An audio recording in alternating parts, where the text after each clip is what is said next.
Hello, adventurer. It's good to see you. You have made it to the morning grind. Welcome, welcome. It's the live stream at the beginning of the Geekverse, where we talk about all types of topics in geekdom, gaming, and fantasy, with an emphasis on being constructive and creating the things that we want to exist in the world. It's all on the grind, Sizemore. Can't be too fine, can't be too coarse. That's exactly right. There are a lot of adventures to be had today. Dungeons to explore and monsters to slay, and who knows what a random encounter might send our way. That's why we have to prepare, so settle in now for the morning grind with your favorite beverage in hand. Tea? Or maybe something a little stronger. I've got a few bottles of the old Wynyard left. Whatever you want. Pull up a chair. Dude. If you're feeling fancy, how about a cappuccino? Or a frappuccino? Or how about an espresso? Just tea, thank you. Sounds good to me, Gandalf. Whatever you want. I'm just glad you're here. Everyone is welcome. You can just watch if you want. You don't have to worship anything you don't want to worship. Thank you, Mike. But be forewarned. Sometimes we get really strange characters around here. Wait, what's that you say? Why can't you come and be a part of the stream? My wife would disown me. Oh no, I bet she'll be fine with it. Come on in. Am I scared for my safety? No. What are we supposed to do? Everybody do the secret handshake.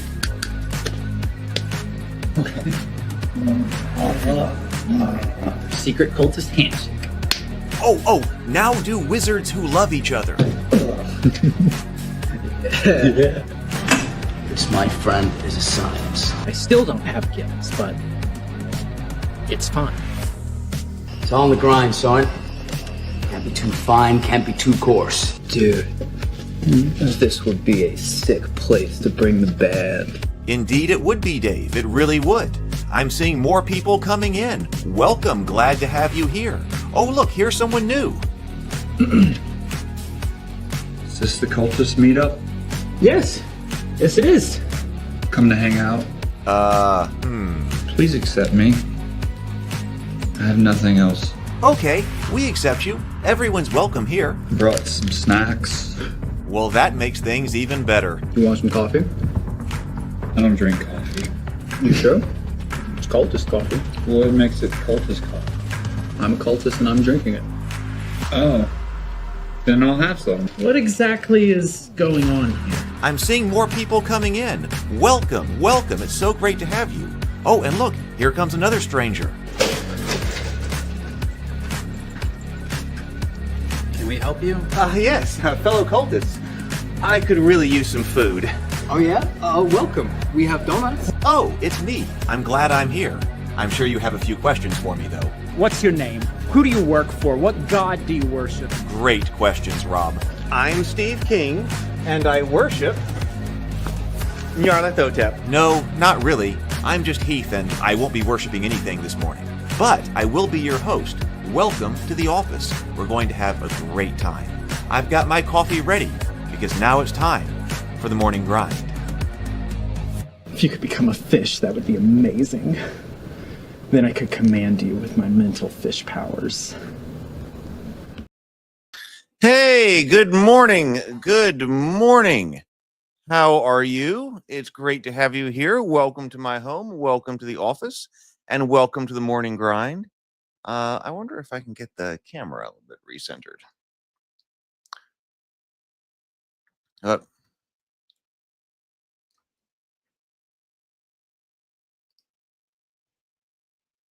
How about, there we go. A little bit better right there. All right. So good morning. Got Andrew here. Good morning, Robert. Hey, and good morning, Sable, for at least a little while. Good to have you. I feel like I have been really busy and we'll be got stuff going on today as well, and then can get back to some other things. What with the vacation and then going right into CRIT after vacation. And then basically right after that, we've been here at July 4th, Independence Day. I went last night to the Hoover Met to see some fireworks with the nephews and the family. And so that was fun. We went there last night. It was at 9 o'clock last night. And so watch fireworks, and then I'm going back over to their house this afternoon, to play Magic cards with them, to play Magic with them, and then I'm also taking the BB guns and pellet pistols to shoot in the backyard. So there we go. So yeah, that was one of the things that we're talking about the facial hair here. Well, it's just an experiment. I basically have never worn any type of facial hair, but Doctor Strange. But while I was at the beach, I just decided not. I just didn't shave while I was at the beach, and so I decided, hey, you know what? Just as an experiment, something a little bit different. I'll keep it for a little while. I'm not really sure that I like it. I don't know if I like the feel of it, but hey, I'm going to keep it around for at least a little bit, just to experiment with. Good morning, Mike. Good morning. And then okay, so then there's more stuff to do. So first of all, I did finally, I believe this was 2 days ago, finally get my hard drives back to normal operation. Everything copied and things like that. Now I'm going to change up the way that I'm doing backups after that, but at least I didn't lose any information and I got everything backed up. So that problem is solved. We got to 1.2 million views on the Cthulhu ABCs on Facebook. And then on YouTube, I noticed this morning there's been 150,000 views of the Cthulhu ABCs on YouTube. A lot of people had asked me in the Facebook comments, although also in the YouTube comments as well. There were a lot of people who were asking, where do I find this on Spotify? Is this on Spotify? Can you please put on Spotify? People did that on TikTok as well. So people really wanted that. I didn't know anything about how to do like music distribution, but I figured that out. And yesterday I submitted the songs to a distributor. You can't just go direct, but it should put them up on all these different streaming services if they accept it. I guess it's under review or whatever. It'll probably, I think it says it was going to be 1 week or 2 weeks or something like that. So yesterday I hit the button, or that may have been 2 days ago, that I hit the button to submit those songs for review. So the You Can't Summon Cthulhu with Sour Cream and Onion, I sent that with it. There's a lullaby version of the Cthulhu ABCs I have that I haven't done anything else with, but I went ahead and uploaded it. And a couple of other songs that went with the cultists. So I'll let you know, and I'll put out, I suppose, also on Facebook, the Facebook people, and probably reply to comments when it's up. We'll see. I don't know. I've never done that before, so we will see. So that's been done. Another thing that I did here. In fact, let me see about sharing a screen.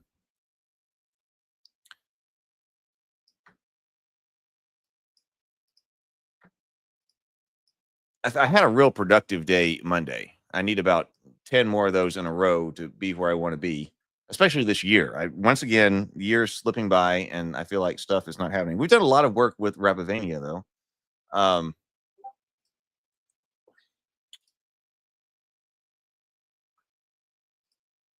going to have to figure out a way to get it out. But there's other things. I was making a list of one of the big projects. There we go. To be done that now need to get finished. Because that took a lot of time. Getting Rabivania ready for CRIT. I mean, that was a lot of work. We got a lot done. Let's see. Okay, so what was I saying over here? I'm not sure if I even posted the links. But let's see. So on video tab, there was one that I wanted to make up for a long time, and I've got some footage also on actually the making of the brand that I'll probably make a video on. I've made way too many cultist videos. I'm not going to do that again for future channels, but like behind the scenes kind of stuff and things like that. But I did, Brianna is very a dedicated director right here. And so, we have Rob jumping in the lake. Dax had to jump in the lake for season 2. But Brianna was not going to ask Dax to do anything, or any of her actors to do anything that she would not do. So I took her out to the lake a couple of days before the shoot, and she wanted to jump in the lake. to, be sure that it was safe. So I captured that on video, and finally I edited it together so that we had it. So we've got her jumping in the lake, and it was cold. This was January till I dropped the camera, because I was like, all right, I'm going to get this on camera. And she jumps in, and then I instantly realized that, oh my God, she needs help getting out of this lake. So I did make that, and this is one of those things that's kind of off my plate, because I've had that idea for a while. Like, oh, man, this footage, Brianna jumps, is here, and it just needs to be on the channel. It's only like a 59-second video. So I did put that together. That's there. But then what took me longer on Monday, but that I'm glad that I did, is that I put what I call the mashup. This is the complete season 1 right here. The Cultist Complete Season 1. So this one right here, the lightest one on that channel, is an hour long. So that's all season 1 all the way through. And we made that when we made the other, videos. We put together, we called the mashup. So we had just one, all the way through here. I don't know. We will have to look over.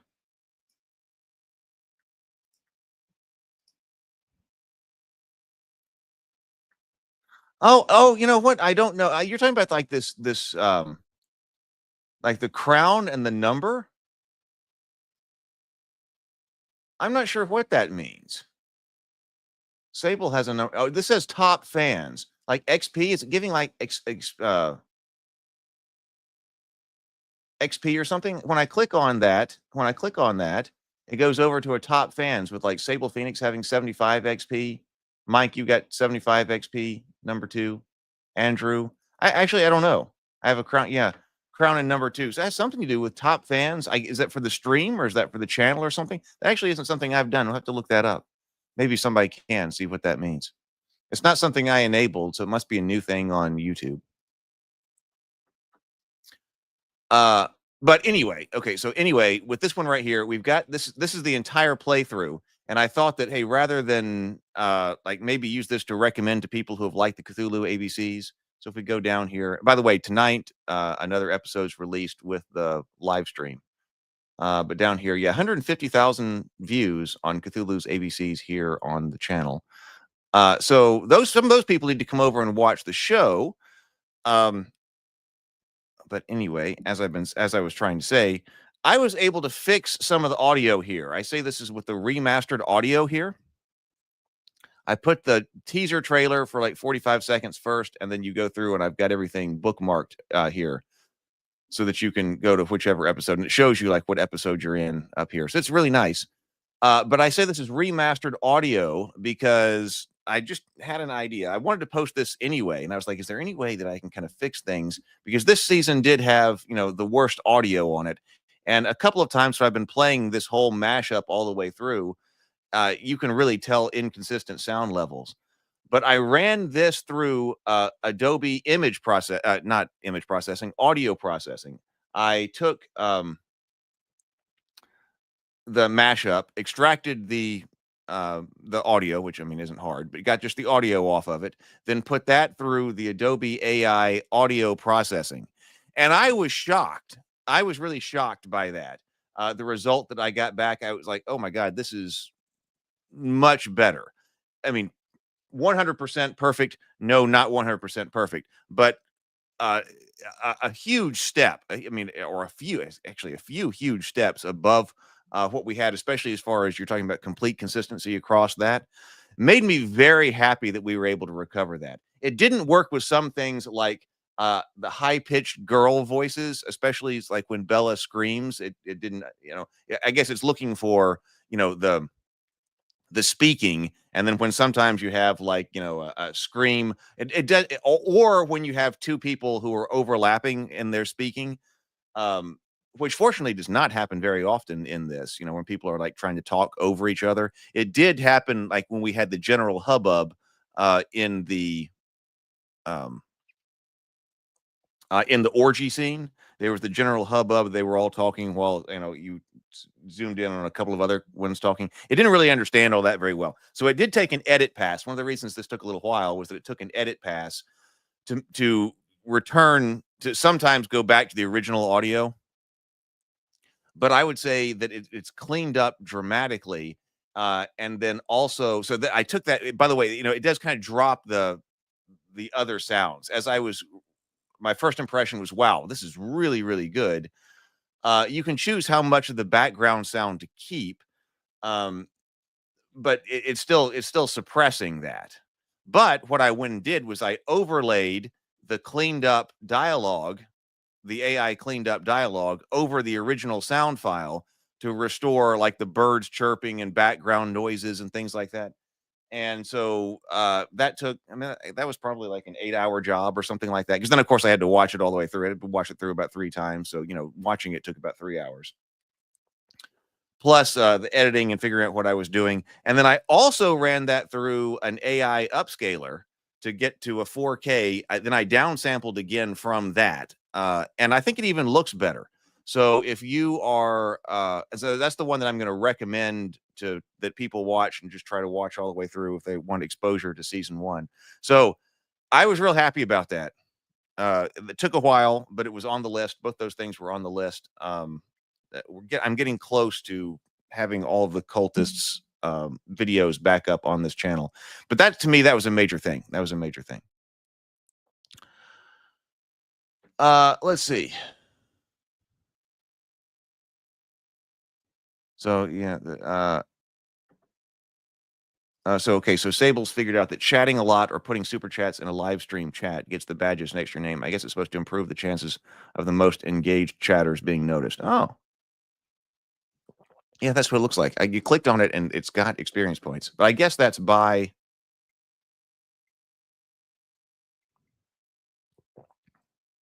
Yeah, I was actually wondering if Sable had a long message, and I was wondering if that one had was more important than like what you're talking about, Mike, with low substance chat messages. We'll just have to see how that goes. But anyway, so that took a while, but I got that done, and so that has happened. So I'll probably put the mashup up for season 2 as well, but it won't be anywhere. It won't be anytime soon because we've got the I think pretty high quality season 2 episodes for people to watch. So episode 9 comes out tonight. So not episode 9 at 7:00 p.m. and then live stream discussion after that. The pre-recorded live stream discussion, but that live stream discussion. I believe it was Brianna. I'm not sure who else was there with us. There was on episode 10, a lot of the cast came and talked to us. Anyway, okay, so that's what's been going on there. So I was happy about that.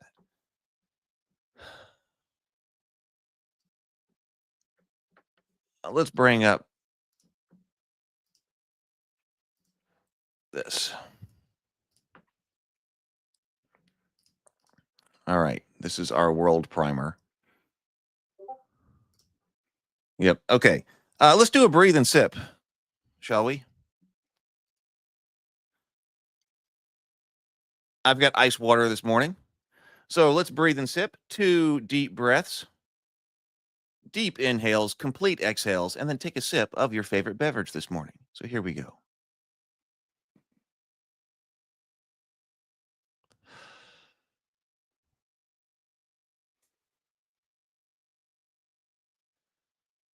And sip.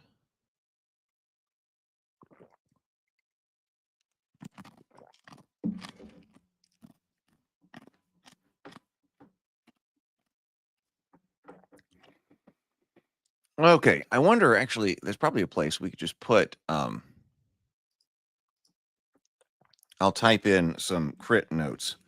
So CRIT was a lot of fun, and I understand it a lot better now. CRIT is the community-run Infinite Tabletop convention that happened, was that only last week?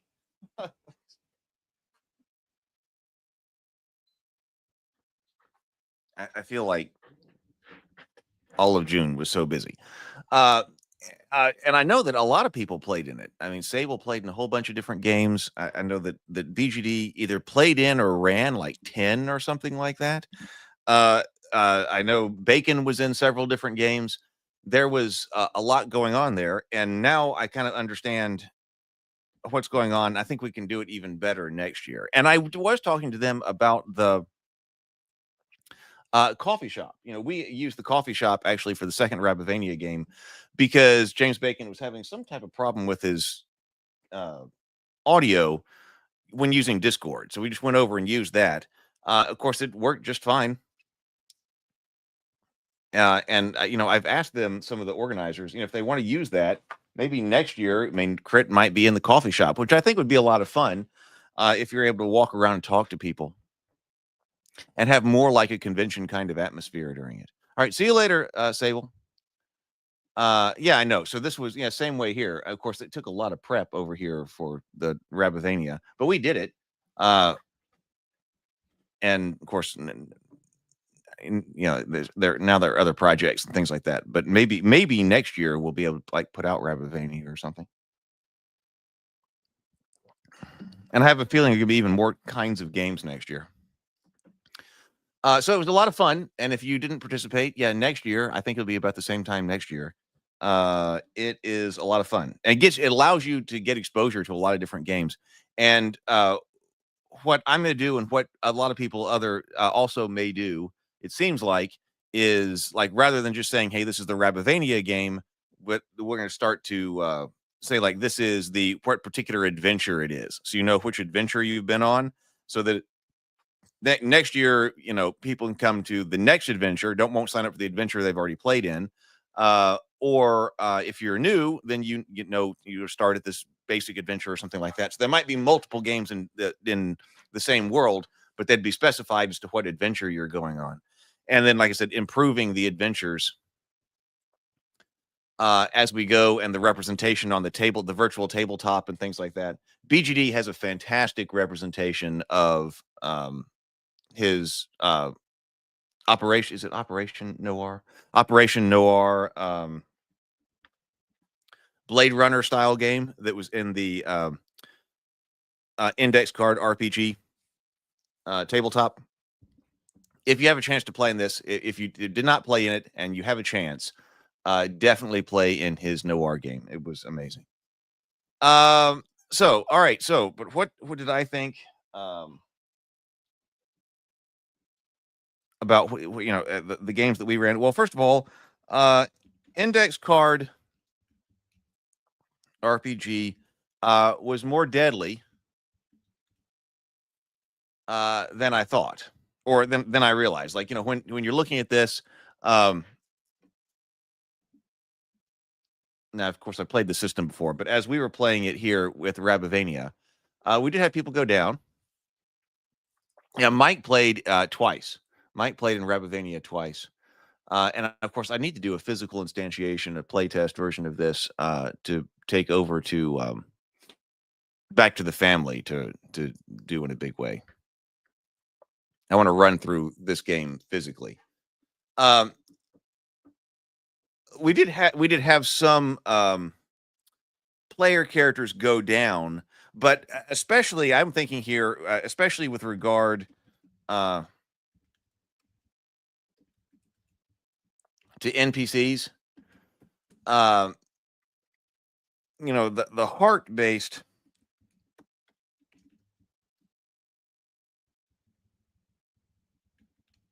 hit points, not really a big deal. I mean, as far as, you know, not really a big problem. You know, so unlike, you know, D&D or whatever, where everybody could have different numbers of hit points, and this is a 7 or is it a 6 or whatever. Okay, all the bad guys had like 1 heart, you know, or a 2 heart hit point or something. But yet they were still often heavily damaged. Often heavily damaged.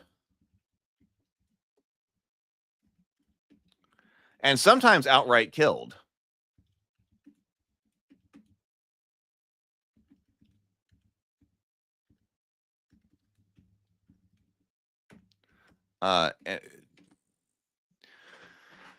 You know, D6, you know, you're thinking, okay, I got like this D6 here. They got 10 hit points. So you're rolling a D6 for the tool, tool or weapon.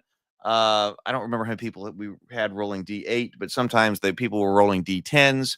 You roll a crit and you end up with adding ultimate damage at D12. But really, what really seems to matter quite a bit is also your tool bonuses or your effort bonuses when we're designing that.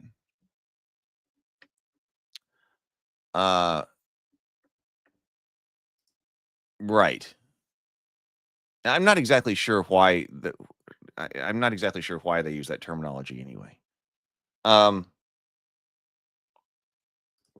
Yes, Mike Mike was especially effective as the healer in the first game, the damsel. The damsel played really well. So let me make note of that Bacon's ranger, and he was playing like the Robin Hood style ranger, was extremely effective.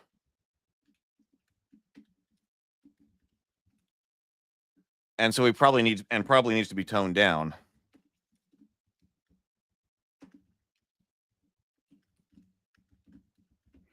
But there was also something,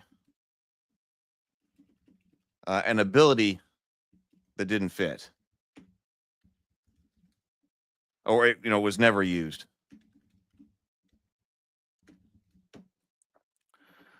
Jason was right. Yes. So yeah, Sir Merrick almost died a hero's death on some natural 20s, but that really matters. Robert played Sir Merrick. Sir Jason. Yeah, that was Sir Jason with the double pawed sword. He was hacking through some weasels with that double-handed sword. The deal with the sniper or the sniper ranger that Bacon realized pretty fast. Oh, the characters aren't over here. The way the character was designed, I got that in a different file. He had Eagle Eye, expend 1 turn to aim. Your ranged attack on your subsequent turn is either easy or deals maximum damage. Is that the way that was actually expressed?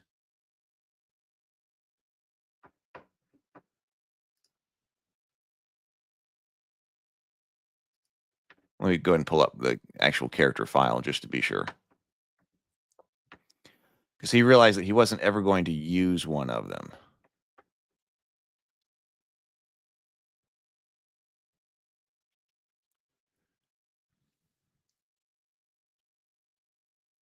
No.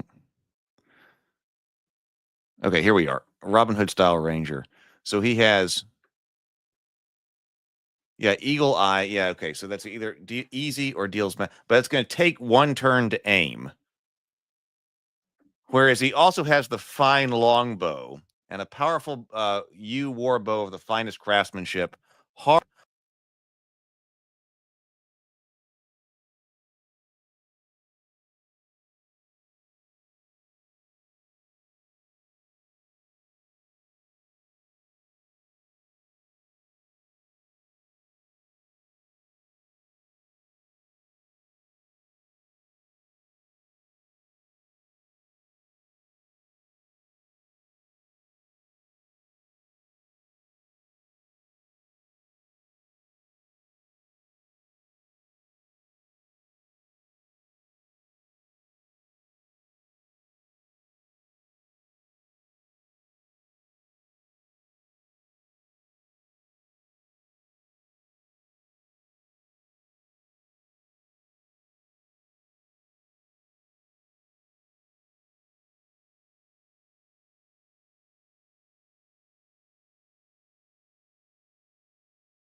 Testing, testing, testing, testing, testing. Testing. Okay, I think I got it back now. Okay. As soon I moved my let me see, touched again. I went over and I touched my microphone to bring it closer to my face, and then I saw that it said, "Oh, you're muted again." Okay. But at least I noticed that. Yeah, so he said that Eagle Eye was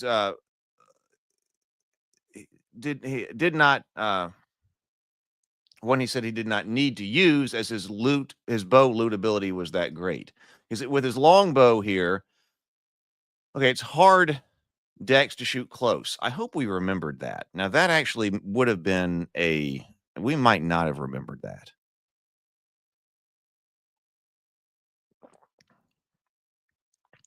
Because that would have been when you were down inside the close spaces, the confined space, like down inside the tomb and in rooms.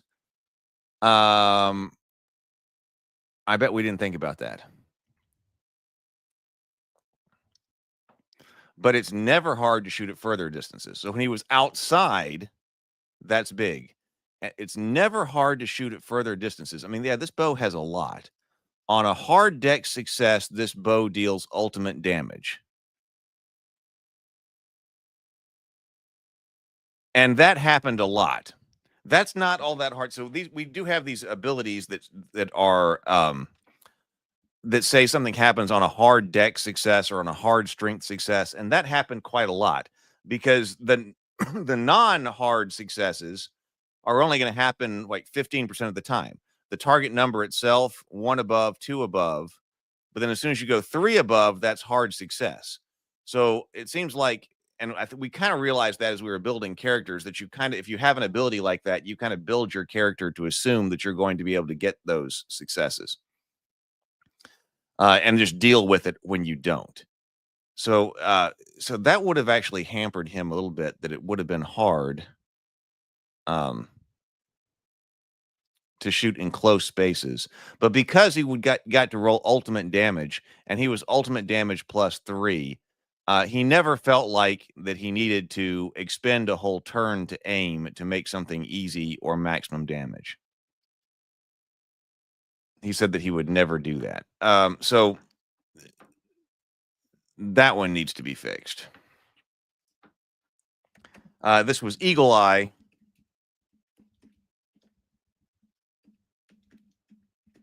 Because the bow was so good.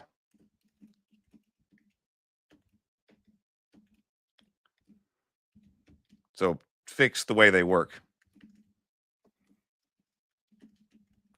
And remember to penalize the bow in close spaces.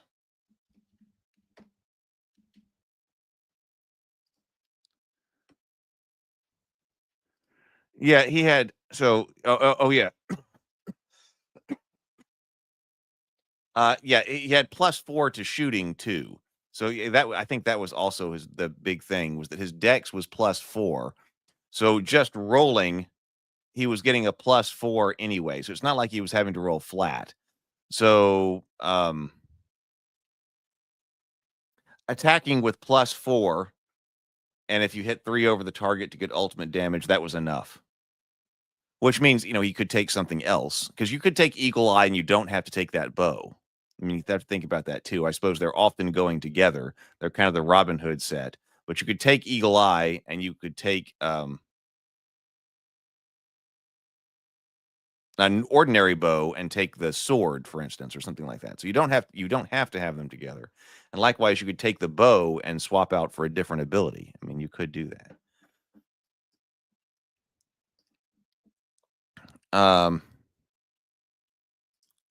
Penalize the bow. But anyway, this happened quite a bit. Which it does make me, in the future, I do want to try to use those, like the major hit cards.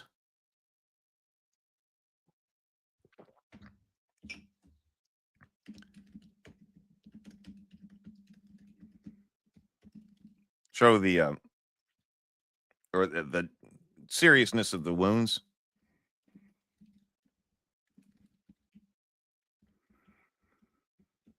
And build that out in the VTT as well. So you can see, oh, Weasel number 3 has taken a serious injury or something. And also, I like that from the role-playing perspective to know that, like, how likely are these guys to stay around? Now, Merrick, Robert was talking about Merrick. The Knights did stand out, who got crit hitted, and that works. So, Knights can be crit hitted.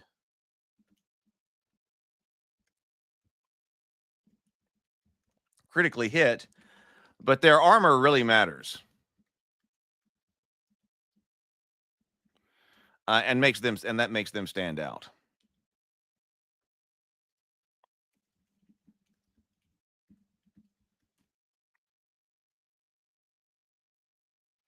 Because other characters were soft.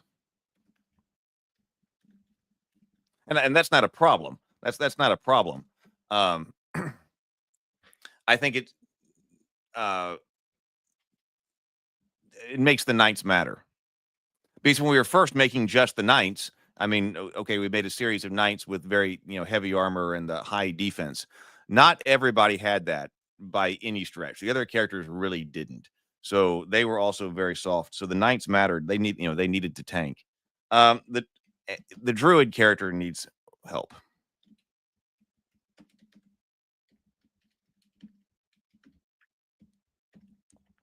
He was the first one that we designed.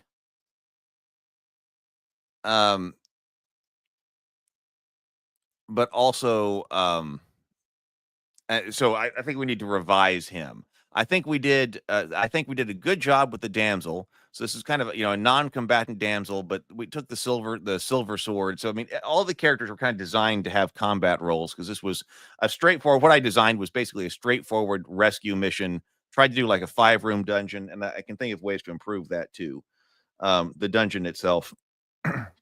But basically, I was just trying to do a straightforward rescue mission in a dungeon, 5-room style.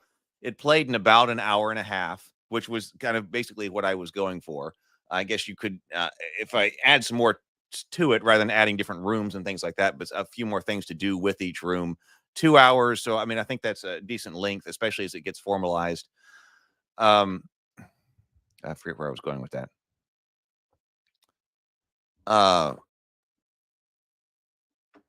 Yes, I can really forget where I was going with that.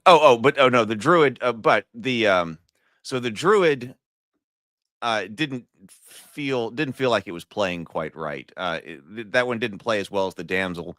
I think the starting abilities here, you're trying to decide whether you want animal handling to be easy, history, story, songs, legal information to be easy, or the survival in the wilderness to be easy.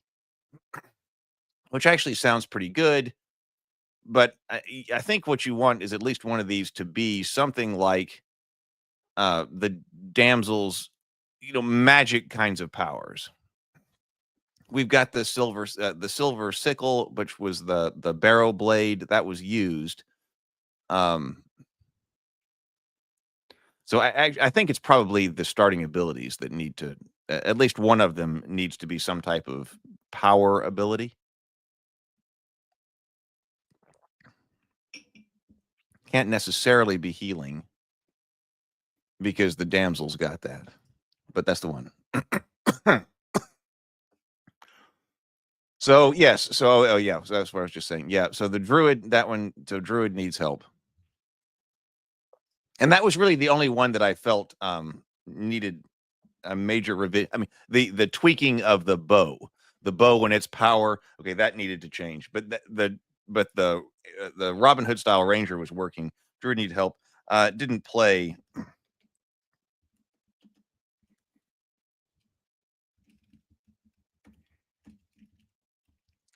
And we need more stuff for him to do as well. Hey, BGD's here.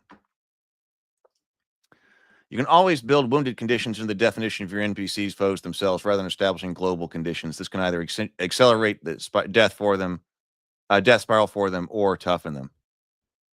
Yeah, the damsel played extremely well. Yeah, could do that too. Because like I had some weasels get out of there. Like if they're down to like 1 hit point or something like that. I mean, some of these guys did not necessarily have to fight to the death. They could escape. I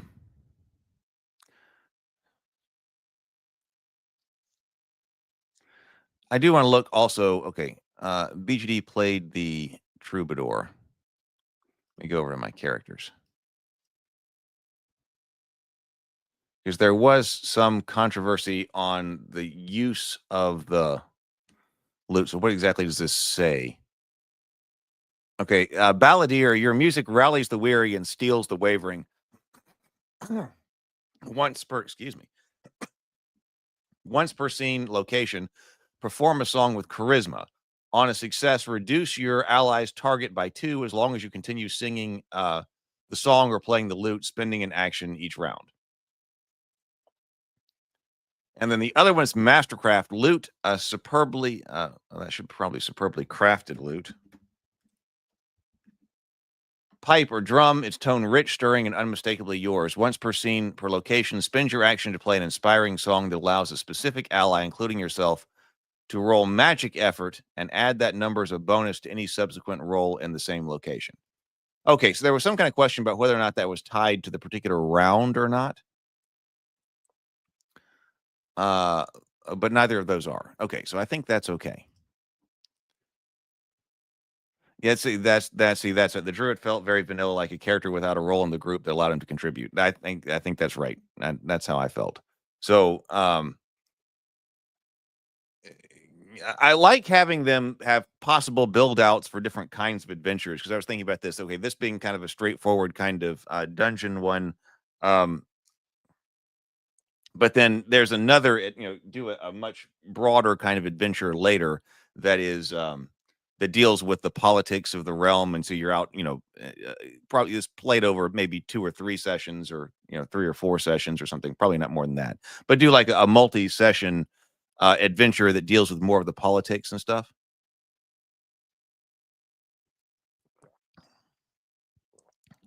So the characters need to be able to be built out in multiple ways, depending on what kind of game it is. Oh yeah, so I was also using cards for initiative, but that's what I didn't think but I thought that had something to do with was confusion over if some of the abilities went by round and when a round was over. But actually, those abilities were not by round.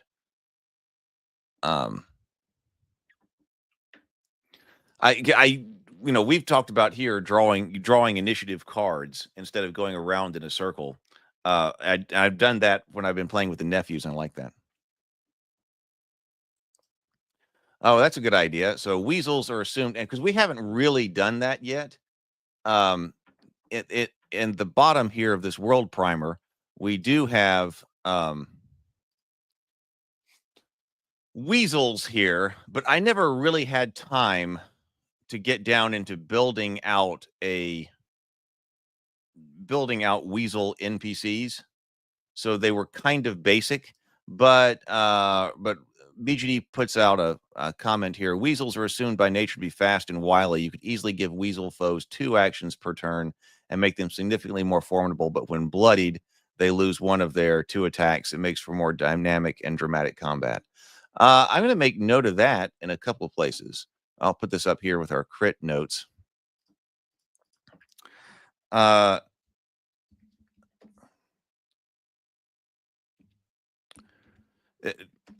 Develop weasel foes as NPCs. Chris recommends 2 actions a turn for being fast and wily. But then losing 1 when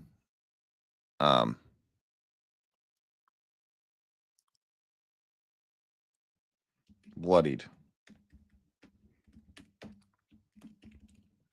That's half HP or less. I also want to come up with hearts for other things. I do want to add in more opportunities if I can for hearts to be used for long-term actions, but something that goes over at least one round. Longer-term actions. That is in there when you're trying to open a cage. But if I can find more ways to use that, I would like to. So we do have weasels. Yeah, elite weasels.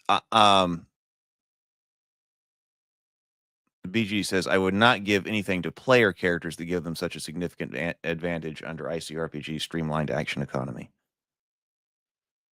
Yeah, I think it would be too. Yeah, I mean, I understand why. That's all. That's almost an OSR kind of thing too. That move into an action, and you don't want to get into 5e's bonus action or free action and this and reaction and all of that. Because we did work on the weasels a little bit for 5e. I mean, this is what I had said about the weasels, and it's been a long time since I've read this. Weasel. Although some weasels have had moderate success in forming their own central power centers, most weasels in Rabivania are found scattered in rural and remote areas of the realm. Generally speaking, weasels are chaotic in mindset, superstitious, and believers in magic. Thus, mystics hold an important position in their society. Weasels are particularly known for their ritual dances, especially war dances. A common tale among rabbit kind is how some weasels can hypnotize victims through mesmerizing movements, causing them to drop their guard and be at the weasel's mercy. A group of weasels is called a gang or a pack. These form the core of their social organization. Some of these gangs function as independent war bands. They sometimes work as mercenary companies, but more often operate as roving packs of bandits or highway robbers, a few of which have developed a reputation for masochistic tendencies. Weasels found in more urban areas are often cut purses or cutthroats, but in both cases frequently work in conjunction with rats. The weasel mystics and their strange religion often draws the ire of the Mirite clerics, who see the weasel's mysticism as demonic.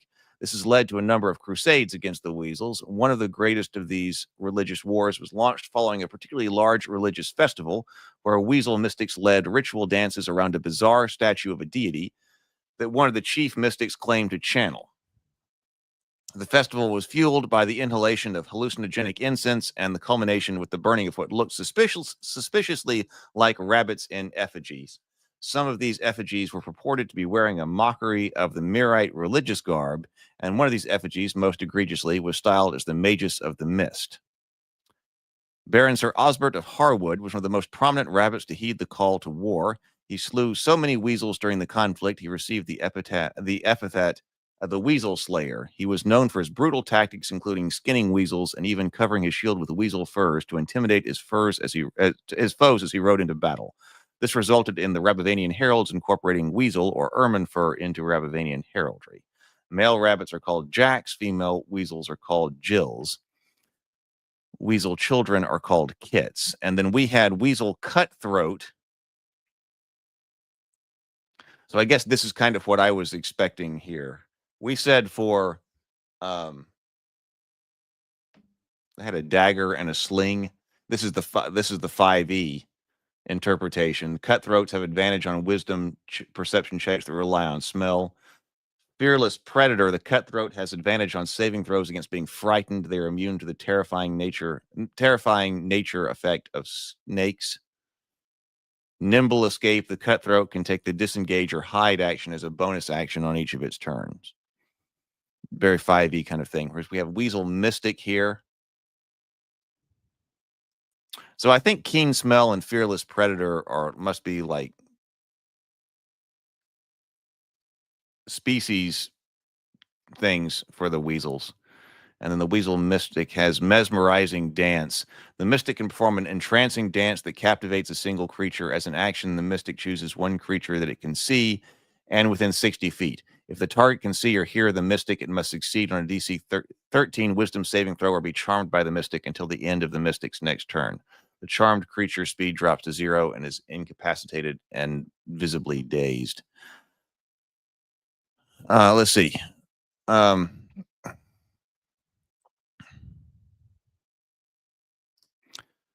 Based on that, maybe weasel leaders have a power that lowers AC of a target. Yeah, I suppose the mystic should have been down there. Daniel says, "I love these weasels." The BGD says also says, "I would consider giving certain weasels some kind of agile movement and advantage, like the ability to squeeze through tight spaces and escape and evade." Uh, yeah, I think so. Because I mean, I don't want to just have weasel here, and of course, this could even get expanded more. I mean, the original intention of this was that um, this was just the world primer. It was intended to be short. I have no idea how many pages this would actually be. My suspicion is that this is longer than I was originally intending for it to be, and will be if once it goes to layout. That, but certainly in a full book, yeah, I can have a whole bunch of different kinds of weasels. In the primer, we just had the cutthroat and the mystic, but that can expand. We can have, let's put that someplace, another kind of weasel here.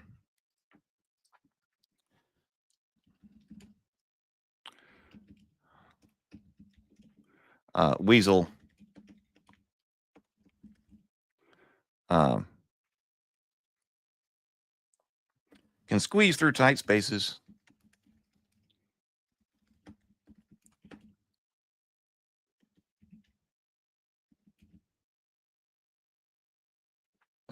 Can have a movement advantage.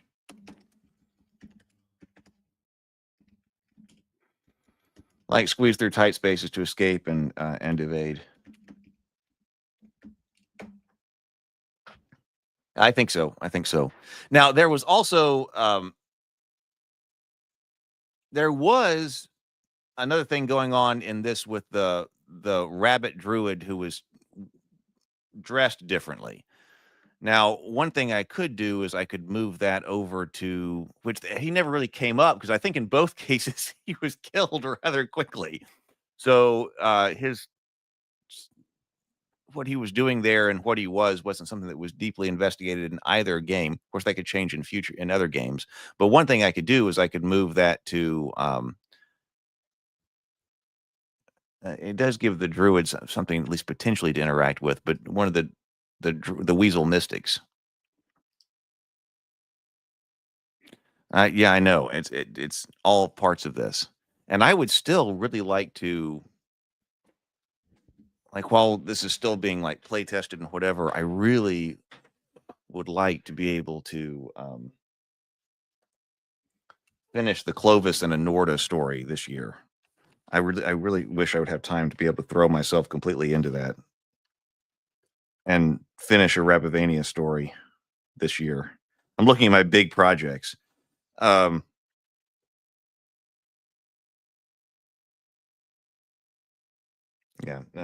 we won't talk about those. But yes, so I want more to be going on in the bottom room there. What else? What else were my thoughts here?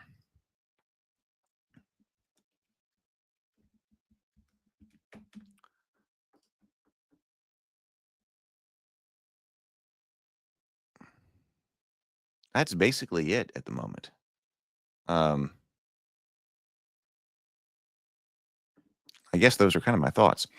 So it went well. I mean, I had a great time. And overall, I'm looking forward to doing crit again. I also think that we'll play this before crit again. Because I know there are some other people who want to play. I know that Sable Phoenix hasn't gotten to play. So we'll fix up some things, not not in the next days or maybe a week or two, but I think I've got the VTT to set back up, improve that, do another round, do another iteration for people who I know that some people were in other different crit games while this was going on, but we can definitely set it up here. And of course, eventually we could live stream it too, live stream a playtest or something. All right. Well, I guess I'm going to get out of here. I've got to get things together to go over and play Magic and shoot air pistols with my nephews, even though there's stuff to do here. But hey, they're out of school. This is the summer. So I guess they'll continue the Heath is constantly busy right now over this past week or past month. Although hopefully that will change and we'll be able to get some stuff done and actually out the door. probably going to shift my attention to the Cultists and Cthulhu ABCs in order to finish that over the next few weeks. So, all right, have a great day. Season 2, episode 9 out on the channel tonight, 7 o'clock on the Cultist channel. Later, everybody, go forth, be creative, and be constructive.